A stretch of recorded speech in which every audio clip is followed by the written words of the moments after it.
Good evening. Welcome to Jets Rewind. This is Marty Schupak, and I am recording this on Sunday, November 14th. It is 9 p.m. I'm doing a solo show tonight.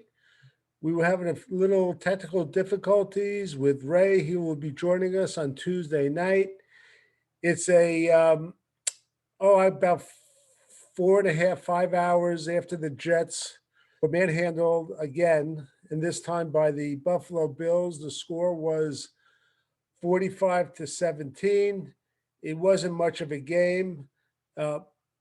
First thing I want to say, as a Jet fan since 1964, this is about the worst defense I've ever seen a Jet team have. For them to put out that slop every week is beyond belief, especially coming from a coach that we were told is a defensive guru. And if you talk to people in the NFL, they'll tell you last year, the San Francisco 49ers, with all their injuries, a lot of the people thought that Robert Saleh did one of the most incredible jobs they've ever seen with that defensive unit. With that said, if you look at the way the Jets are playing, especially on defense, they're just not prepared.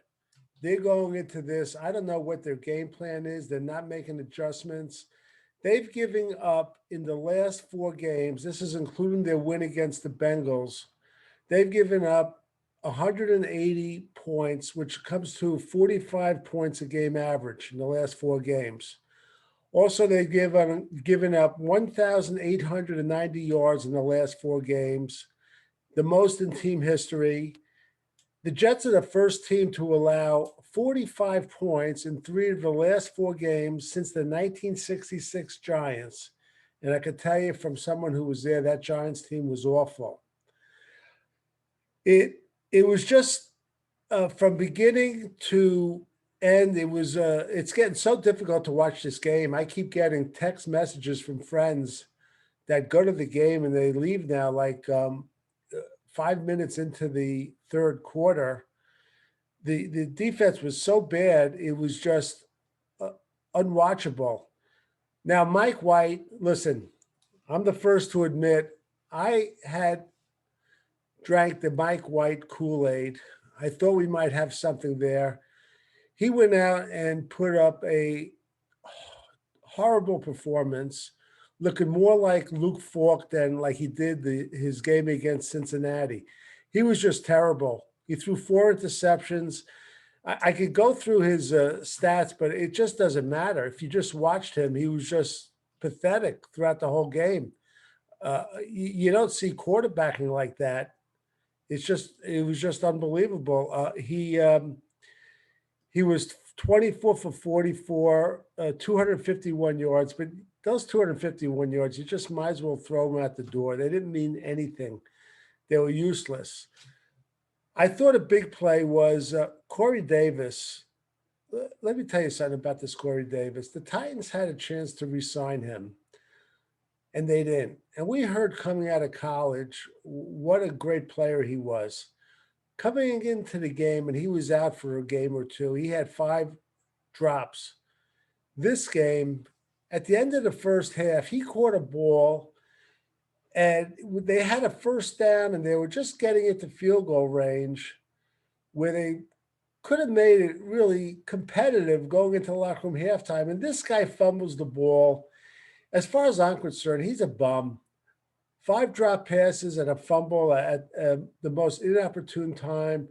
I don't want this guy on the team. I think it was a terrible signing. I know all through preseason we heard that he developed a great chemistry with Zach Wilson. But what he's shown me, the negatives so much more outweigh the positives. I just want to move on from this guy. I just think he's not even close to being a number 1 receiver. Talking about the coaching on defense, Robert Irwin, I mean, the defensive coordinator, I really don't know what this guy is doing. And if he could recognize what sort of talent he has on this defense, just like we complain for a couple of years and or almost every year about not making adjustments on offense. He's not making any adjustments. I mean, Javelin Guidry, who I really liked, he gets burned on a touchdown pass to Stephon Diggs that was called back. The very next play, they threw the exact same thing. And look, Guidry had good coverage on him, but where the heck are the safeties? Why are we giving him help with one of the best receivers in football? It just makes no sense to me. And I know that our safeties, we're at a bare minimum. We lost Marcus May. We have Ashton Davis, and we have the guys off the street. But you got to help these guys. I mean, with some of these receivers, there's just like absolutely no effort there. It was just unthinkable what they were doing. And Javelin Guidry, who I've been in his corner for a year and a half, he's got to give a better effort too. I mean, he produced a penalty, and I'm going to get to the referees in a second, but he was just awful.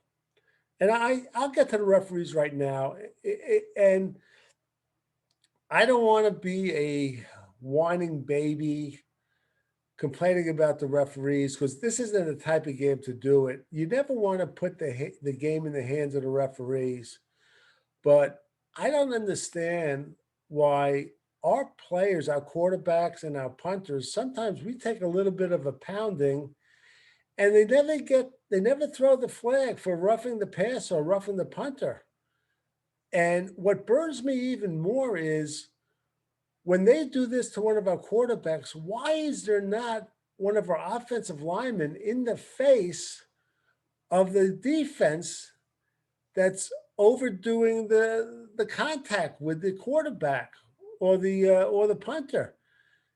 I don't see our offensive line really sticking up for our quarterbacks. Even going back to Zach Wilson against the Patriot game, when they gave him it was a legal hit, but it was a low hit out of bounds. They have to start looking like a team. And the other thing is Ryan Griffin. Let me tell you about this guy. Once a game, he makes a catch. He looks fairly athletic.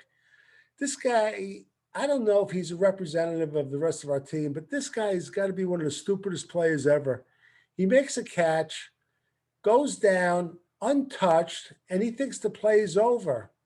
Our player had to tell him they didn't make contact with you. If he got up and just started running, he would have had a much bigger gain. And I always say how the Patriots play smart, everyone else plays dumb. And this is proof of it. I don't see this. I watch the Patriots, and this is like one of the smart. They are smart up and down their lineup. It's unbelievable, but our players are stupid. We do stupid players do stupid things, and that's all we've been doing all year long. The other thing is I want to mention our owner, Woody Johnson. I have nothing against Woody Johnson. God bless the guy, got to where he was. But he is so hung up on what uniforms the Jets are going to wear. I couldn't care less on the uniforms. I see these tweets like every week on the uniforms that the Jets are going to wear on Sunday. It means nothing to me. I just wanted to go out, be competitive, and let's win some games. I see Robert Saleh. He's on the sidelines chewing gum. Better than chewing gum. Maybe he's got to start chewing out some of his players, getting into their face. He says it's not his way, but you got to change to make your team better, or you're going to be up in the stands with the fans. I mean, you're starting to look really bad, Coach Saleh, and every Jet fan is recognizing it too.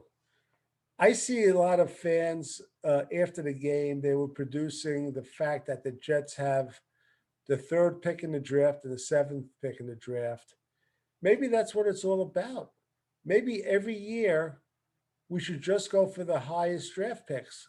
And I don't understand the Jets fans' obsession with getting these high draft picks if we're just going to look like garbage every single year. It doesn't make sense to me. What's the difference if we draft third and seventh or 10th and 20th?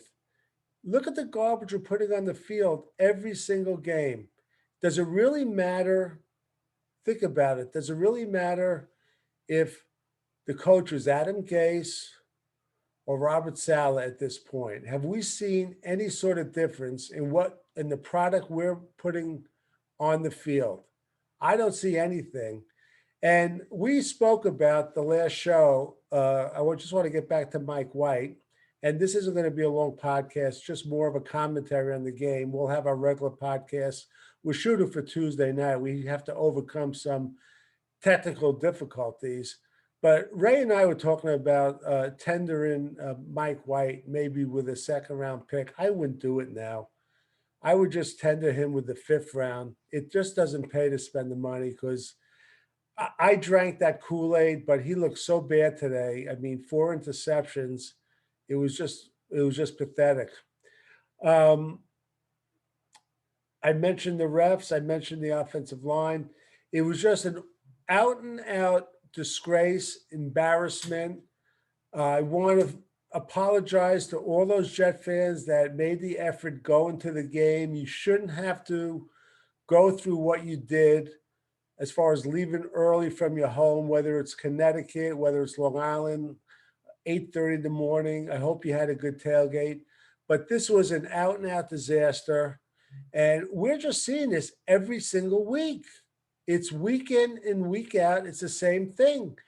After the first 6 minutes or quarter of the game, it's unwatchable. It is truly unwatchable and it's an embarrassment. And I'll tell you, a lot of fans are talking about that third and seventh pick. You know what I would do? I wouldn't even pick third and seventh. I would trade down once. I would trade down twice. I would trade down like 3 times and let's get 7 or 8 players. If you want to change the culture, get 7 new players. It doesn't pay to put all your bag on one player. Look what happened to Mekhi Becton. We haven't seen him after his rookie year. He played like one game. He's supposed to be coming back. I'd rather have three, a one later first round pick and 2 second round picks than a high first round pick. It doesn't pay. And I want to tell you something else. This quarterback from the University of Pittsburgh, he's looking better and better to me. So I just want you guys to keep an eye on that. So I'm going to close it up, and thanks for listening to my venting. For Marty Schupak and Jets Rewind, check out our website. We'll be back later this week. Until next time.